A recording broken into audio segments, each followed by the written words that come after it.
Bismillahirrahmanirrahim. Assalamualaikum warahmatullahi wabarakatuh. Alhamdulillahirabbil alamin. Assalatu wassalamu ala sayyidil mursalin wa ala alihi wa ashabihi rasulillahi ajmain, amma ba'd.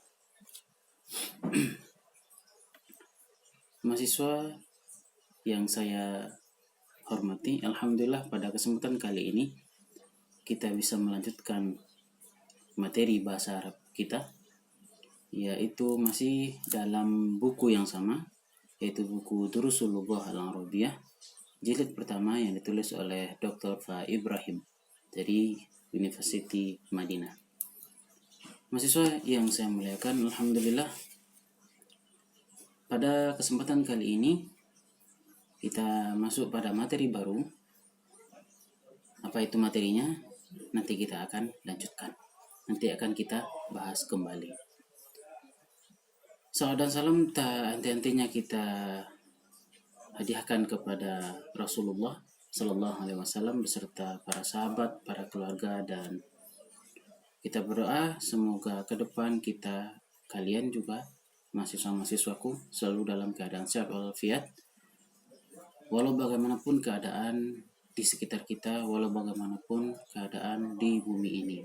Kita selalu berdoa semoga selalu sehat senantiasa. Amin amin ya rabbal alamin. Kalaupun nanti Allah menjadikan kita sakit, semoga di balik sakit itu ada hikmah, ada pelajaran yang bisa kita ambil. Mahasiswa yang saya muliakan, seperti yang saya katakan tadi bahwa pada kesempatan kali ini kita akan melanjutkan materi kuliah kita pada halaman 30. Jadi silakan kalian buka buku Durusul Lughah Al-Arabiyah jilid pertama seperti yang telah kita unduh pada awal perkuliahan. Kita mulai pada halaman 30. Halaman 30 tepatnya adalah pada bagian akhir dari halaman 30 tersebut, yaitu bernomor 7. Oke, nomor 7 yang bawah, bukan nomor 7 yang di atas, tapi nomor 7 yang di bawah. Nah, bismillahirrahmanirrahim. Ini materi kita kali ini dalam buku Durusul Lughah Arabiyah ini tidaklah dijadikan dalam satu bab, tapi masuk dalam bab atau pelajaran pada minggu kemarin. Kalau minggu kemarin atau pada pertemuan-pertemuan sebelumnya kita telah membahas tentang al-idhofah, dua kata digabung menjadi satu kata menciptakan makna yang baru. Adapun materi sekarang adalah tentang bahasa Arab tentunya, yaitu seputar bagaimana sih cara memanggil dalam bahasa Arab. Kalau dalam bahasa Indonesia, mahasiswa-mahasiswa yang saya muliakan, dalam bahasa Indonesia kita memanggil biasanya manggil nama langsung, fulan, fulana, atau juga dengan menyematkan atau menambahkan kata-kata atau kata iya atau wahai. Ya fulan, wahai fulan, ya fulana, wahai fulana. Nah, bagaimana dengan bahasa Arab? Ternyata bahasa Arab juga punya cara mengungkapkan, cara menyampaikan, cara memanggil seseorang. Tentu yang dipanggil adalah orang. Meskipun tidak tertutup kemungkinan kalau dalam bahasa puisi atau bahasa sastra kadang yang dipanggil bukanlah orang, tapi makhluk atau benda yang seakan-akan itu seperti orang. Seperti kadang-kadang wahai langit, wahai bumi. Itu kan benda, bukan orang, tapi seakan-akan dijadikan seperti orang. Makanya dalam kajian sastra atau dalam kajian puisi itu disebut dengan personifikasi. Benda yang sejatinya bukan manusia dijadikan seperti manusia. Oke, terlepas dari itu kita hanya sekedar tambahan intermezzo saja terhadap memanggil. Oke, dalam bahasa Arab, mahasiswaku, dalam bahasa Arab memanggil itu disebut pembahasan tentang cara memanggil itu dalam kaidah atau dalam gramatikal Arab disebut dengan al-munada. Al-munada. Nah, sekarang mari kita lihat dulu pada buku halaman 30. Oke, saya sekarang sudah di hadapan laptop. Dan di sini sudah ada saya buka pembahasan tentang materi yang saya sampaikan atau pembuka dari materi ini. Oke, mari kita perhatikan. Bismillahirrahmanirrahim. Setelah angka 7 itu, kalian bisa memperhatikan ada 4 kosakata yang sudah sama-sama kita bahas, sudah sama-sama kita pelajari. Oke, kita perhatikan. Muhammadun, Khalidun, Ustadun, Waladun. Nah, 4 kosakata ini tidak perlu lagi saya jelaskan apa maknanya.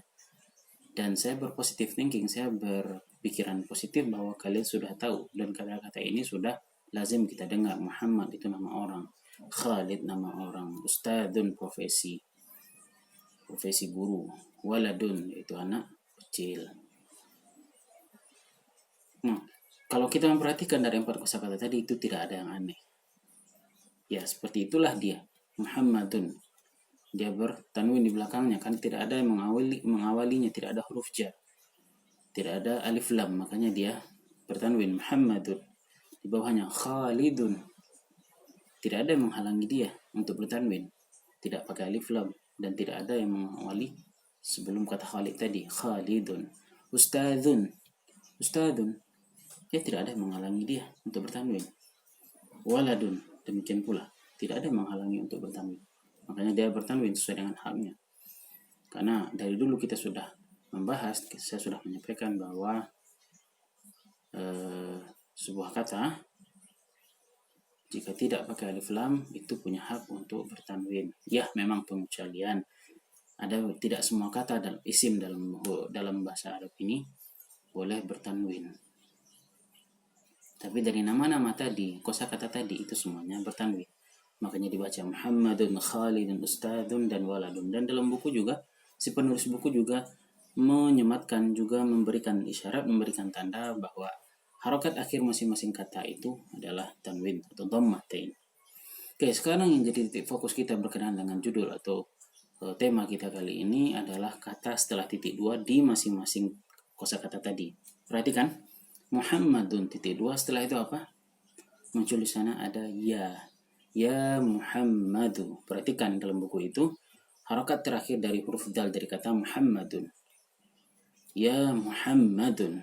Kemudian di bawahnya Khalidun. Setelah titik 2, ya Khalidu. Ustadun. Setelah titik 2, ya Ustadu. Waladun. Setelah titik 2, ya Waladu. Nah,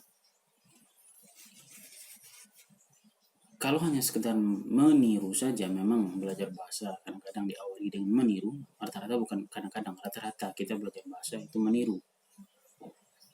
Kalau hanya sekedar meniru, kita hanya mengikuti saja. Tak perlu mempertanyakan, kok ada perbedaan? Pertama, Khalidun ketika ditambahkan dengan ya menjadi Khalidu. Ya Khalidu. Tapi ketika pada kesempatan kali ini, daripada kita hanya sekedar membaca saja tanpa memahami apalah gunanya, makanya saya menambahkan materi ini dengan seputar wawasan kaidah bahasa Arab atau gramatikal bahasa Arab ya, yang dasar-dasar saja, tidak terlalu mendetail. Nah, jika kita perhatikan seperti yang saya sampaikan tadi, bahwa kok muncul perbedaan? Karena kalau kita belajar tentang bahasa Arab, khususnya untuk memahami sebuah teks, memang sudah pakemnya yang akan dijadikan titik fokusnya diantaranya adalah harokat dari huruf terakhir sebuah kata. Apalagi dia kata benda. Makanya di pembelajaran sebelumnya selalu yang saya tekankan ketika diawali oleh huruf jar, apa yang berubah? Yang berubah adalah harokat terakhirnya. Ketika diawali oleh alif lam, apa yang berubah? Yang berubah adalah harokat terakhirnya. Kalau enggak tanwin berarti tidak tanwin. Kalau tanwin berarti tidak pakai alif lam.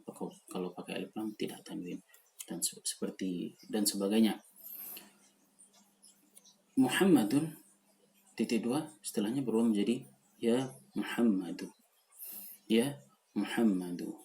Nah, ketika kita melihat dalam teks Al-Quran, teks hadis, apabila sebuah kata diawali oleh huruf ya, ya panjang, ya, nah itulah di sana makna panggilan. Yang artinya ya itu kalau diartikan secara simpel dalam bahasa Arab, artinya adalah wahai. Nah, berkaitan dengan apa yang saya sampaikan tadi bahwa materi kita kali ini temanya adalah tentang munada. Nah, ketika kita membahas munada, ada dua unsur yang harus kita lengkapi. Yang pertama adalah huruf nida. Huruf panggilan dalam bahasa Indonesianya. Huruf nida. Huruf nida. Harfun nidai. Harus ada huruf yang mengawalinya. Lazimnya seperti itu. Cuma dalam praktek komunikasi kadang-kadang tidak membutuhkan huruf nida. Kita kalau manggil orang, ya langsung namanya saja. Tapi ada kalanya nanti dalam bahasa tulis, pun dalam bahasa lisan kadang orang mengawalinya dengan huruf nida tadi. Kalau dalam bahasa Indonesia, wahai, wahai fulan, wahai kakak, wahai abang, wahai adik yang berjilbab biru, dan sebagainya, itu contoh saja. Nah, maksud pertama tadi yang saya sampaikan adalah adanya huruf nida. Huruf nida atau huruf panggilan yang paling sering digunakan adalah ya. Nah, dalam materi, silakan kalian buka Microsoft Word yang sudah saya sampaikan. Dalam materinya, selain huruf ya, juga ada huruf yang lain seperti a, aya, haya, yang artinya juga wahai. Sama artinya. Nah, kok ada ragam versi seperti itu? Ingat setiap kata tentu punya makna. Nah, ketika kita membahas masalah makna dulu, seperti yang saya sampaikan tadi bahwa makna huruf panggilan itu berbeda-beda. Kita ambil yang paling sering saja dulu. Huruf panggilan, huruf nida dengan ya Allah, ya Rabbi, ya Muhammadu, ya Khalidu, itu menandakan seakan-akan antara kita, orang yang memanggil dengan yang dipanggil, ada kedekatan.